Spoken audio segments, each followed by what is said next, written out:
look at the camera. All right.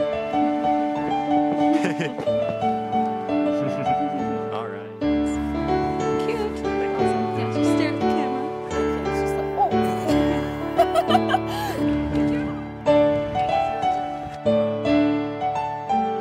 Awesome. That's great. Thanks a lot. Awesome. You look great.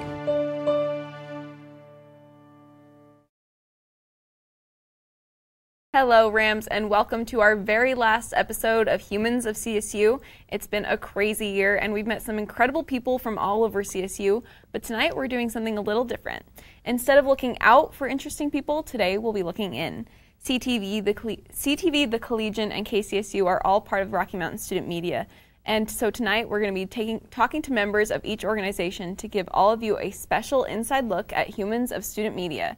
Our first guest tonight is Cheyenne Duba, the podcast director for KCSU and member of the band Taro. Thanks for being here tonight, Cheyenne. Yeah, of course. Thanks for having me. I'm super excited to be a part of this. Yeah, for sure. And you've been in CTV before, so you know what this is all about. Yeah. I like the couches instead of the table. It's much more laid back and chill. Chill here.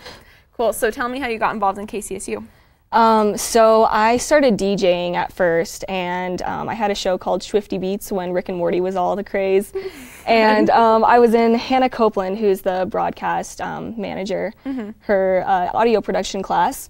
And she actually approached me and said that, hey, I think you'd make a good podcast director. This position is opening up. So I ended up applying. I actually really wasn't into podcasting before that, but I was always into audio production. I've produced music and written music for about like 2.5 years by now. So yeah, I've always been into that. And so I applied, got the job. I've been doing it for 1.5 years. And it's been a relatively new position. It's been around for 2 years or so, so I've been doing it for the majority of the time. That's awesome. So, yeah, because podcasts are relatively like new. Well, I mean, they've been around for a long time, but I feel like they've become really popular recently. Yeah, there's like this big wave, like just surge of podcasts. And I feel like we got to ride that wave and make podcasts with KCSU. Yeah, definitely. a thing and catch on. Yeah, it's fun. So what's your favorite part about that job?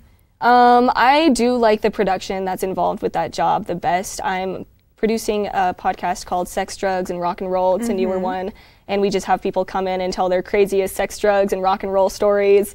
And so I just get to edit them together and put all these crazy sound effects. Like I go on YouTube and I find these meme sound effects for podcasting, just little snippets from Vines and stuff, and putting those together have been really fun. That's awesome. Cool. When is that already out, or when will it be out? It's already out. The first 2 episodes are actually already out. The second one, the most recent one, is actually Drake Bell, because we got to interview him, and he told his story about this tweet that he wrote about a fan that just handed him weed in a Gucci store. Whoa. So it's like a little 5-minute interview with Drake Bell about that. Yeah. Fun. Yeah. That's awesome. Cool. So what are some of the other popular podcasts that you have at KCSU? So we have Do You Even Lift Bro? Men Exercising Social Justice. I'd say that that's probably our most popular, if not killer vibes, but Do You Even Lift Bro? Is hosted by 2 members of the Women and Gender Advocacy Center, and they just introduce topics that really make men like challenge their social thinking and just, I don't know, even me, I listen to episodes and I didn't even know that there were certain issues that they bring up, and it's a cool way of, just thinking outside the box and making sure that you're being inclusive and all. That's awesome. And then the other one's Killer Vibes. Killer Vibes, yeah, that's done by Randy and Claire, and they go and they tell stories. They research serial killers and murders and stuff, and it's really spooky and fun.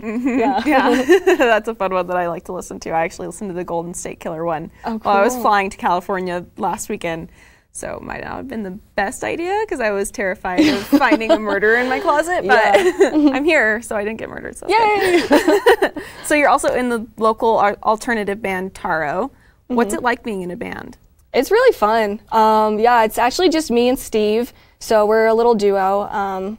And it's better than just playing music by yourself. I actually didn't know how to, play all the music that I produced live, and then I met Steve. And it's been such a different experience actually being able to sing those songs live in front of an audience and dance and just like really let that other side of my personality come out and just have fun. But so do you write all the songs that Taro sings? So yeah, I write all the lyrics and Steve and I like write the musicality of the songs together. But yeah, I write all the lyrics. A lot of them started out as just, you know, little poems in my notebook, even from when I was in high school. Cool. And I turned them into something else now, so yeah. And you have a music video out. We actually just played that one, Don't Tell. Can you tell me a little bit about the process of making that music video? Yeah, so I wrote the song, and I actually didn't even know what the song was about after I wrote it. And then I went back and listened to it over and over again.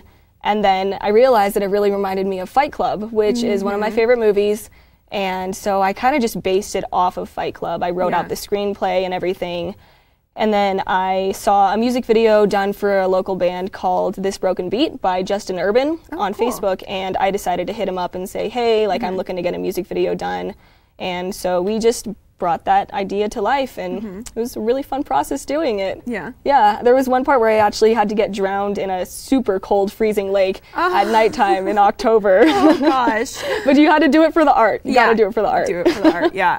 The first time I watched the music video, I hadn't read or seen Fight Club, and then the second time I watched it, I was like, oh, all of the references, like even the books at the beginning. I don't know how I missed it. No, that's okay, Yeah, it was awesome. Yeah, you looked so great in the music video. video. Yeah, it was fun. Yeah, my hair definitely got crazier as the music video went on. But and full of fake blood. I've had fake blood on me once, and it's not fun. I actually put fake blood in my mouth for the one scene where my best friend Anna, she's the other actress, and she just punches me in the face, and then I have to spit out the fake blood, just holding it in there, waiting until he's just like, okay, go. Oh my gosh, how fun. Cool. Well, thank you so much for being here tonight, Cheyenne. Of course. It was so much fun to talk to you. Of course. Thanks for having me. Yeah, absolutely. Check out podcasts at kcsufm.com. Up next, we'll be talking to another remarkable woman from student media, Sydney Wicker, the director of CTV Sports, and next year's assistant executive producer. We'll be right back. Cool.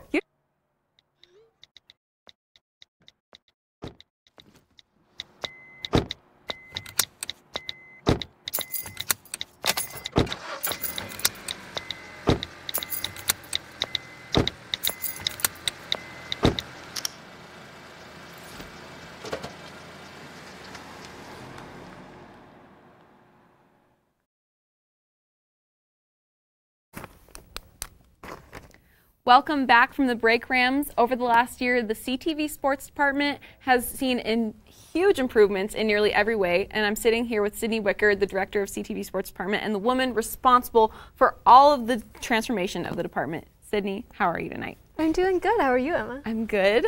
It's so great to talk to you here. Thanks for having me. Yeah, absolutely. So tell me a little bit about your role in CTV Sports. Yes, absolutely. So I served as the sports director for this past year, but before that, I started off as an anchor, and I only anchored for one semester, but I got to work on the Monday night sports show, which was so cool and so exciting to me, and I didn't think that was even an opportunity that I'd get, especially since I started as a freshman. And then when I started as the sports director, I also decided to step into a producing role, so I produced a little bit also at CTV, and I just really took the lead on reporting, producing, getting my anchors ready, and then just being in charge of the entire staff. Yeah. So what has been like the main changes that you've made? Yeah, absolutely. So the biggest changes have definitely come from our graphics, and that's not thanks to me, that's thanks to our graphics coordinator, Jason.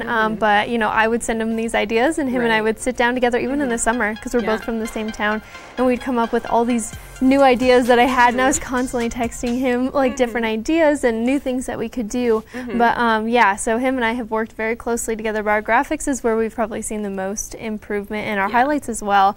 We've gone from, just filming in one area to filming in many different areas, and, just getting our reporters to cover and, have a lot of versatility in what they can do in their sports filming aspects. Yeah, definitely. I've absolutely seen so much improvement in the department, and, you're only a sophomore, so seeing what you can do right now, in the next 2 years, it's going to be incredible. Yeah, I'm excited to see what we can do. Yeah, absolutely. So what have been like some of the main challenges as the sports director? Absolutely. So there's a lot of challenges that come with just being a woman in media in general, and then you add sports, which is completely male dominated, and only gets worse. Yeah. So, and that's just the truth. But, it's just been very difficult to, kind of work in an environment where, people don't always, see you as, someone that should be leading. And so I think the biggest struggle was just like stepping into the role and getting people to take me seriously, because, I was new, and the entire staff was new, which was kind of a plus, but also a negative for the people that had been around for a little while. So, my biggest thing walking into it was just, I want you all to respect me because I respect all of you and everything that you're going to do. So that was my big message that I preach, but it hasn't been an easy road, and there's always people that feel the need to say things that aren't necessary, and I've definitely noticed that, but, you gotta just power through, and if you didn't, then you just get demolished in this industry. So you gotta stay strong and just save, the tears and stuff for when you go home, Yeah, definitely. So have you gotten disrespect from people outside of your team as well, like viewers or even SIDs or anything like that? Yeah, absolutely. It was funny that you said that because I was just thinking about this tweet that I had seen back during football season, and all I did was I posted like our post-game recap. It was me and a male reporter that I was with, and all it said was, like the game came down to the wire, catch the full take, here, and the guy was like, it didn't come down to the wire, and he was like, there were so many things that went wrong where CSU could have fixed it, just a really big CSU fan who was mad at the way that I worded this tweet, and so I commented back, and I was just like, sorry you see it that way, but if you watch the video, you can see that we cover everything. We talk about the pluses, we talk about the minuses of the team, and we also talk about the opposing team. And he was like, oh my gosh, I'm so sorry. And he instantly, just had to apologize. And I was like, no, you're not. That's how you felt, and I don't want to hear that from you, So that was one of the bigger challenges. You just, social media is such a huge platform, so you hear it all the time from so many different people. Yeah, and I feel like it's often that when a woman is giving their opinion or reporting on sports, it's often immediately shut down by people because they don't feel that women can be qualified to talk about it, which is completely untrue because I'm sitting next to a sophomore who has led the sports department into an incredible year. So it's just frustrating to see. It's extremely frustrating, but I'm so proud of the girls that I do have on my team and the staff. We're a strong five is what I like to call us. We make up like a fourth of the department, but we're strong, and we get to cover the big stuff like basketball and football. Everybody gets an equal opportunity, and that's definitely what I try to stress. Yeah, that's great. So who are some of the other women that you look up to in sports media? Yeah, absolutely. There's so many talented women in this industry. It's so hard to just pick one. But, CTV alum Jenny Kavner is definitely someone I look up to a lot. I got to interview her and talk about her experience. She was one of the first women in 25 years to call a Major League Baseball game. Yeah. So, that was just amazing and such a big stepping stone. So she's awesome because, she's from CTV. She went to CSU. So she's just a great role model. And Olivia Landis, who now works for the Jets, she's also a CTV alum.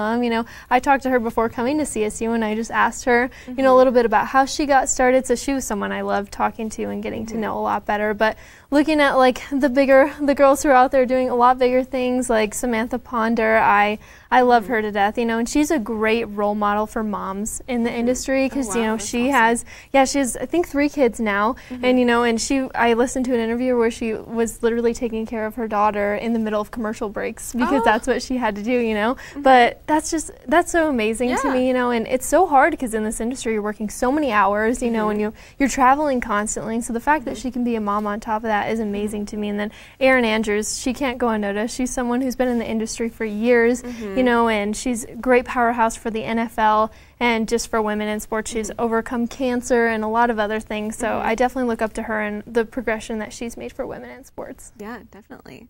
And so I know you're going to be the assistant executive producer next year, which is also my role. So we're passing the torch here. So what are you most excited about for next year? Absolutely. I'm just excited to see where we can really go with CTV as a whole. I'm excited to see how the sports department grows and how they continue, what we've already started, because we had to come from scratch pretty much in that department. But, overall, just improving all the areas, really pushing our name out there, getting other people to know CTV, and just continuing to build on our social media are just some goals that I have. But I'm just so excited to see the growth, and you definitely left a hard path to follow, but I'm going to try my best to fill your shoes. Oh, you'll fill them and you'll all grow them, I'm sure. Well, Rems, don't go anywhere because up next our guest is someone from the Collegian who's done just about everything. They told me a bottle couldn't dream, that I would never become a superhero.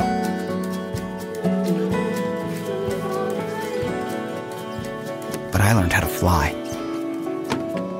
just to come back in a new disguise and be the hero that I've always wanted to be.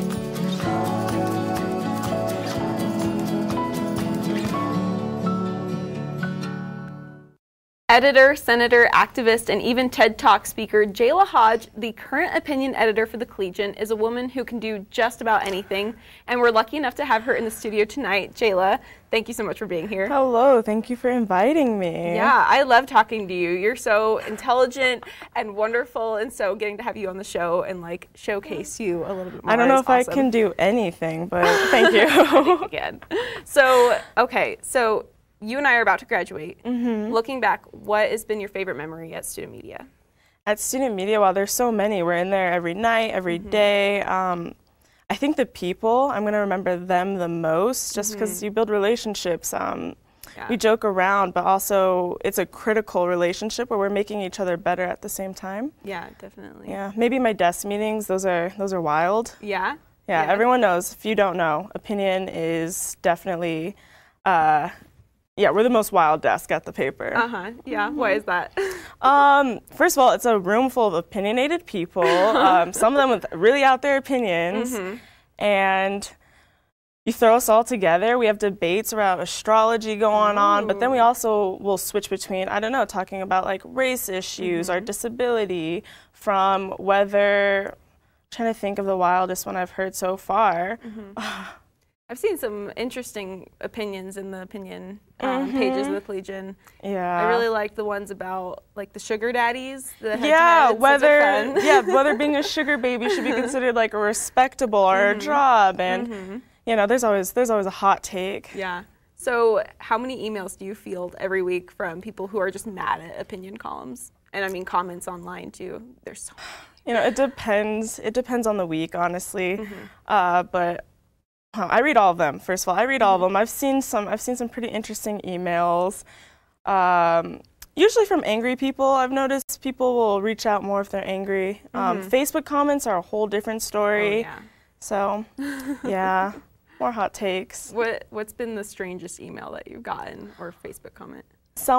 Always the ones that are like, especially when we have environmental pieces come out and people are like, this is fake, or sometimes the flat earthers sometimes will send us something that's interesting. One that, I don't know, that Tony Frank is anti-Semitic, or... I've received a couple of emails like that too. Or yeah, like, I've got one that's saying I was a crisis act. I've just gotten some like really, really far out there emails. Yeah. They're that were not students, this or that. Yeah, they're typically community members, which is interesting. Yeah. Yeah, but hey, it's fun. It keeps it interesting. Yeah. So why is having an opinion desk at any newspaper important? Oh, because I like to think we're like the heart of the community, of the student body. News is happening, that's objective, but opinions are our voices and what we think and feel. And I think our assistant editor, Lita, wrote a column, but she said that you feel very individual in your ideas until you put them out on a platform like this, and then you get responses that are positive, or people saying like, I've thought that too. Wow. Yeah. It's cool. It brings us together as a community. You'd think it's opposite, but it's not. It unites us. That's awesome. I love that answer. Thanks. Thank you. Well, like I said earlier, you are an activist on campus. You're part of the United Women of Color, the Business Diversity and Leadership Alliance, and you're a senator at the Associated Students of CSU for the Black and African American Cultural Center. Yeah. How have those experiences been in the past 4 years? First of all, for the most part, great. Like, I feel like my organizations are where I've found community and love and friendship and the most authentic relationships here, and they're what I'm going to miss probably the most.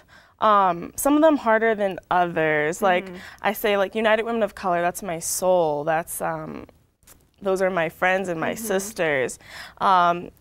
Being at the Collegian, that's my job, that's my duty, that's another thing that I love, but it's like work-based. And then I think of Associated Students of Colorado State University, ACSU, that's like a duty, because I'm representing not myself there, but my community. Yeah, you're like a public figure. Yeah, and that one can definitely be the most, like I said, when you're representing other people, there's a lot more on the line and more stakes there. So, I don't know, I've gained something from each of them, though. Yeah, that's good to hear.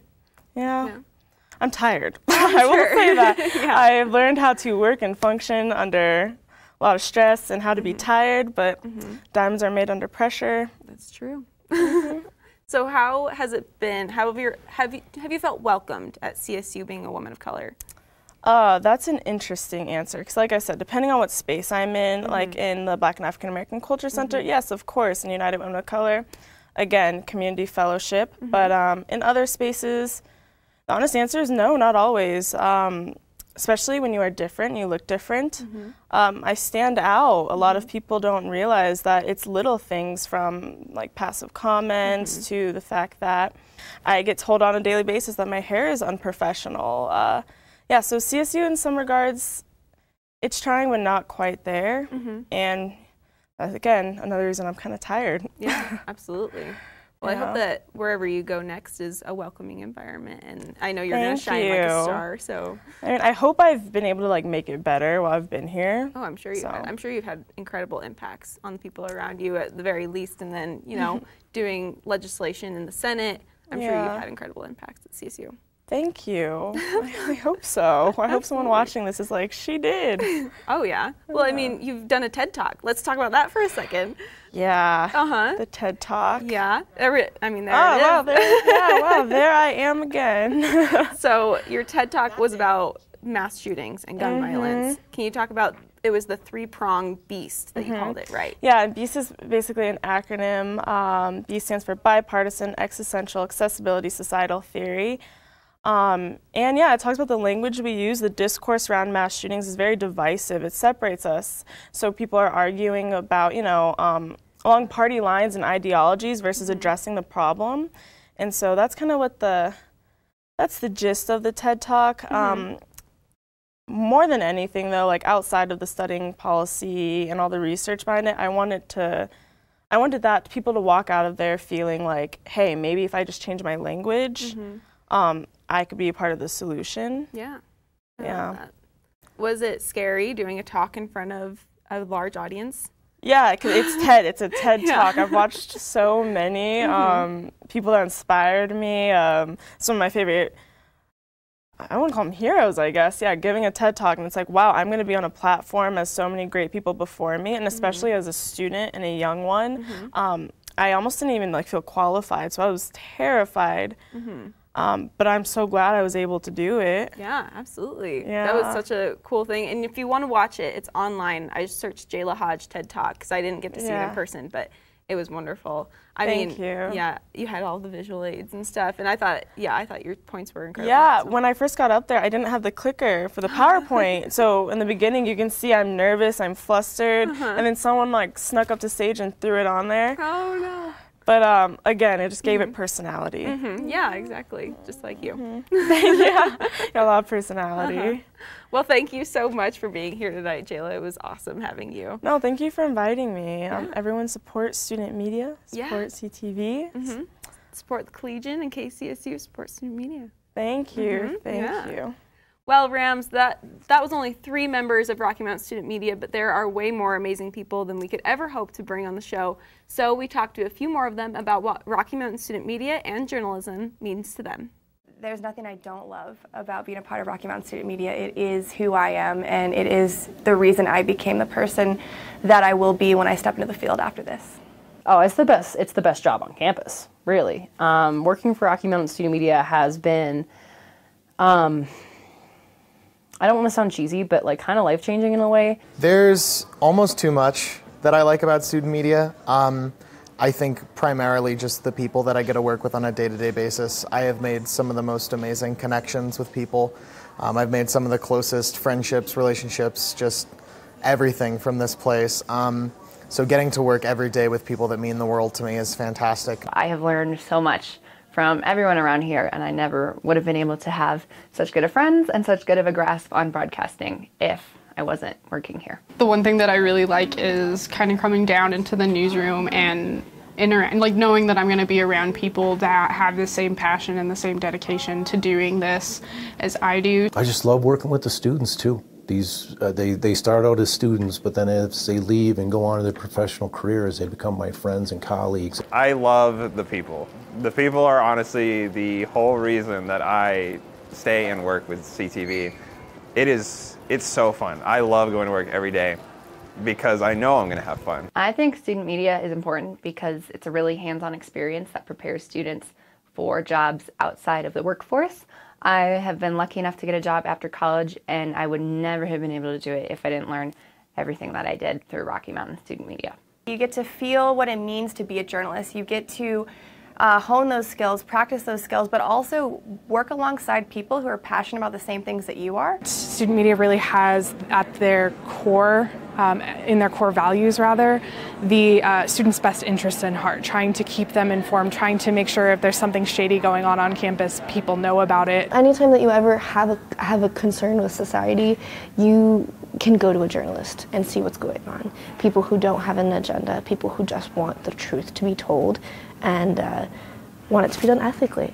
A lot of people don't like journalism anymore because of what it has become, but I think like there is still this like sense of like we're here to seek the truth and report it. Without journalism, it's really hard to know what's going on in the world, and especially it's really hard to get a grip on what the people in power are just telling us and doing for us. Public figures and public corporations and entities, when they know there's a set of eyes on them, they tend to act more appropriately and in the public interest. I think journalism is important because somebody's got to do it. It's kind of like teaching. You don't do it because it pays well or for the glory. You do it because you're passionate about it and you love it and you want to make an impact on the world.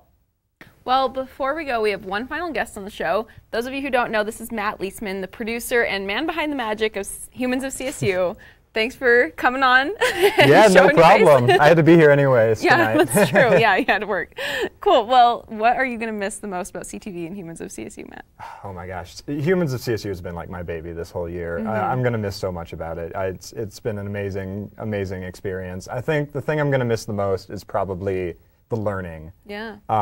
We've had, like you said, we've had so many amazing people on this show, and like when I went out and found those people, I didn't know everything about them. Like we've had drag queens, we've had chemistry students, we've had people from the Black African American Cultural Center, just all of these amazing people, and I really believe that if we could learn to communicate as humans with each other perfectly, the world would be a much better place. And I like to think that Humans of CSU has been doing that to help us learn about each other. Yeah, I think that's super important to kind of find community members and find commonality in between you, because everyone has things in common, you know. And so I think it's been so much fun to get to know all these interesting, cool people who are just making the world a better place all the time. It's really fun.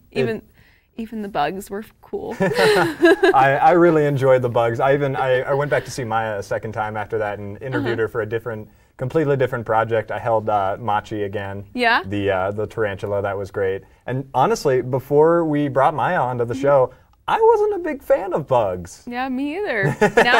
Now I'm the biggest of fans of bugs. Me and bugs are tight. I'm not sure I quite believe that. It's your own prerogative. Just kidding. Well, I've had such a fun time working on this show with you, Matt. It's been so great. Oh, it's been awesome. Well, make sure you go back and watch all of the shows. But thank you for being members of CSU and watching the show. We really appreciate all of your support throughout the year. And make sure to tune in to CTV next year. Have a good night, Rams.